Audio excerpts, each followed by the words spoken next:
આ વ્યૂ જોતા તમને તરત જ તમારા મોબાઈલ કે લેપટોપના વોલપેપરની યાદ આવી જશે અને અહીંયા દરેક ખૂણેથી પોસ્ટકાર્ડ જેવી તસવીરો ક્લિક કરી શકાય તેવું લોકેશન છે. ટોપ ઉપર બહુ જ સરસ એક સુંદર લોકેશન છે જ્યાંથી 360 વ્યૂ જોઈ શકો. Welcome to my channel. આપણે અત્યારે કેનમોરમાં જઈ. સવારે નાસ્તો થઈ ગયો છે. હવે જાશું ગોંડોલા રાઈડ અને લેક લુઈસ તો શક્ય હશે તો આજે જોશું. સવારમાં બ્રેકફાસ્ટમાં બ્રેડ, બટર, ચા, ફ્રૂટ જ્યુસ વેજીટેરિયન માટે સારો નાસ્તો હતો. હવે આપણે પહોંચી ગયા છીએ કેનેડામાં આવેલ વિશ્વ પ્રસિદ્ધ શહેર બાફમાં અદ્ભુત ગોંડોલા રાઈડ જોવા માટે. અને ત્યાં અંદર પહોંચતા સ્ટારબક્સની કોફી, શોપિંગ માટે અલગ અલગ ટી-શર્ટ, ઘણી બધી વેરાયટીઝ તમને જોવા મળી રહી છે. અત્યારે અમે ગોંડોલા રાઈડના 2 સ્ટેશને છીએ. પાછળ ટિકિટ કાઉન્ટર આવેલું છે અને ત્યાંથી ટિકિટ લઈ અને ઉપર જાશું. તમને જે આ વ્યૂ બતાય છે તે ત્યાંની ટિકિટ છે અને એપ્રોક્સ 10 મિનિટ પહેલાં લાઇનમાં આવી જવાનું હોય છે. આ ગોંડોલા રાઈડ તમને છેક ટોચ ઉપર માઉન્ટેન સુધી લઈ જશે અને જો તમે બરફથી ઢંકાયેલા પહાડો, હરિયાળી જંગલો, 360 ડિગ્રી પેનોરમા વ્યૂ જોવા મળશે. તો મારી વિનંતી છે કે આ વિડીયો તમે અંત સુધી જરૂરથી જોજો. અને ચાલો શરૂ કરીએ યાદગાર પ્રવાસની. ને ધીમે ધીમે હવે આપણે ગોંડોલા રાઈડની 8 મીટરની જે જર્ની છે તે ચાલુ કરી અને નીચે જોશું. તો હવે આપણે ટોપ ઉપર પહોંચી ગયા છીએ અને અહીંથી આપણે first floor, second floor, third floor અને ફોર્થ ફ્લોરની વિઝિટ કરશું. અહીં કાફેટેરિયા એરિયા પણ છે, તો ત્યાં જઈને શક્ય હશે તો ચા ઓર કોફી નાસ્તો કે કંઈક લેશું આપણે અને તમને બતાવશું પણ ખરા. હવે આપણે જઈએ છીએ ફર્સ્ટ ફ્લોર પર.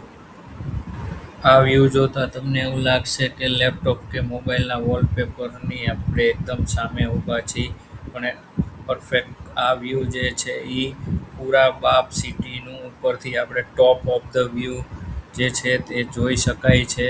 અને જબરજસ્ત વ્યૂ છે. સફેદ પર્વત છે, ચારે બાજુ લીલાછમ ઘાસ છવાયેલા છે. એકદમ જોરદાર વ્યૂ જોવા મળી રહ્યો. અહીં ઊભા રહીને તમને 6 અલગ અલગ પર્વતમાળાઓ અને સમગ્ર બો વેલીનો અદ્ભુત નજારો જોવા મળશે. અને આ અહીંયા 360 ડિગ્રી વ્યૂ માટે સરસ લોકેશન છે. અહીં હીટ વેવનું પણ અરેન્જમેન્ટ કરવામાં આવ્યું છે ગરમી લેવા માટે. અને ફોટો સેશન માટે જગ્યા બહુ જ સરસ અને સુંદર બનાવવામાં આવી છે. અને 360 ડિગ્રી વ્યૂમાં location top of the view તરીકે ફેમસ છે.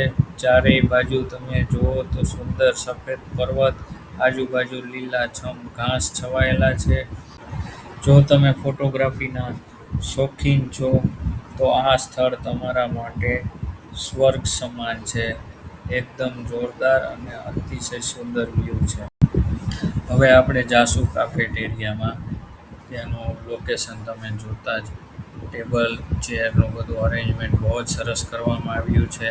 અને બહારની સાઈડનો વ્યૂ પણ તમે ત્યાંથી નજારો લઈ શકો છો. અને આ વ્યૂ જોરદાર છે, ટોપ ઓફ ધ વ્યૂ છે. અને અહીં તમારે કોઈ પણ જાતની શોપિંગ કરવી હોય, ટી-શર્ટ છે, હેન્ડ ગ્લોવ્સ છે, તો પણ તે પણ અવેલેબલ છે.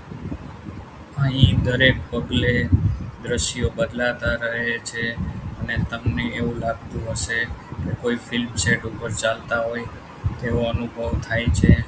અને આ સુંદર વોકવે એ ઐતિહાસિક અવલોકન સ્થળ સુધી લઈ જાય છે અને જોરદાર વ્યૂ છે.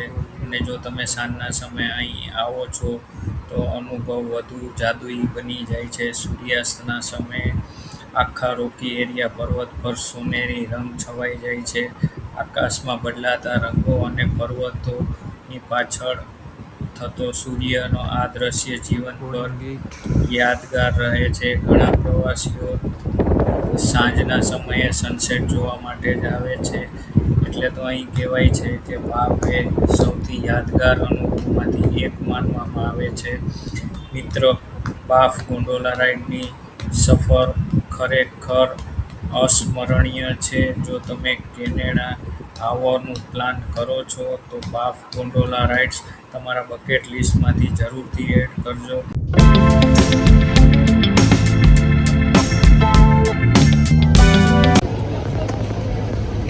બાફ ગોંડોલા રાઈડ કમ્પ્લીટ 1 કલાક ને 30 થી 40 મિનિટ જેવી રાઈડ થઈ છે ને 4 લેવલ છે. રાઈડમાં 20 મિનિટનું રોપવે છે. પછી તમે ફર્સ્ટ ફ્લોરે પહોંચો છો, ત્યાંથી લિફ્ટ લઈ અને ચોથા ફ્લોરે જવાનું છે, જે ઓપન વ્યૂ એરિયા છે. થર્ડ ફ્લોરે રેસ્ટોરન્ટ છે. સેકન્ડ ને ફર્સ્ટ ફ્લોર તમારે સાઇટ સીન ને વ્યૂ માટે આવેલો છે. ફોર્થ ફ્લોર જબરજસ્ત ઓપન વ્યૂ છે. ઉપરથી બાફ સિટી જોવા મળે છે. જોરદાર છે. વિડીયો પસંદ આવે તો લાઈક, શેર અને સબસ્ક્રાઈબ કરવાનું ભૂલતા નહીં. Thank you.